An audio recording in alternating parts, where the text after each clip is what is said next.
नोएडा के सेक्टर 45 का सरदारपुर क्षेत्र। एक शांति सी लगने वाली रात, लेकिन उस रात कुछ ऐसा होने वाला था जो किसी ने सोचा भी नहीं था।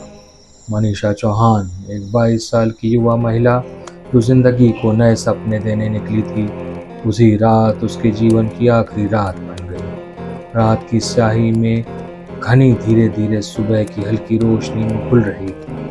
गांव के लोग अपने खेतों की ओर बढ़ रहे थे जब अचानक हवा में एक अजीब सी दुर्गंध फैलने लगी। ये मामूली गंध नहीं थी, कुछ जलने की सी बू आ रही थी, और वह भी इतनी तेज कि लोगों को ठिठकने पर मजबूर कर दे।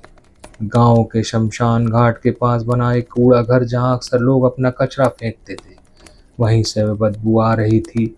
कुछ ग्रामीण हिम्मत जुटाकर उसके पास पहुंचे और भीतर झांका। दीवारों के बीच एक जलता हुआ सूटकेस पड़ा था। लपटें धीरे धीरे उसे निकल रही थी। किसी को समझ नहीं आया कि आखिर मामला क्या है, लेकिन तभी एक युवक जो हमेशा मोबाइल से वीडियो बनाने का शौक रखता था, बिना वक्त गंवाए मोबाइल निकालकर रिकॉर्डिंग करने लगा। वह जैसे ही थोड़ा और करीब पहुंचा, उसकी आंखें भय और अविश्वास से फैल गईं। सूटकेस के अंदर एक महिला की जली हुई लाश थी। वह जोर जोर से चिल्लाने लगा। उसकी चीखों ने पूरे गांव को हिला कर रख दिया। जल्दी ही सैकड़ों लोग वहां इकट्ठा हो गए, लेकिन कोई पहचान नहीं पा रहा था कि लाश आखिर किसकी है। पुलिस को सूचना दी गई, लेकिन किसी को अंदाजा नहीं था कि ये मामला इतना भयानक मोड़ लेगा। पुलिस जांच शुरू करती है।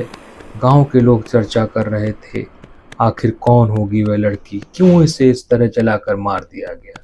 लेकिन हर सवाल के जवाब में सिर्फ रहस्य का सन्नाटा था।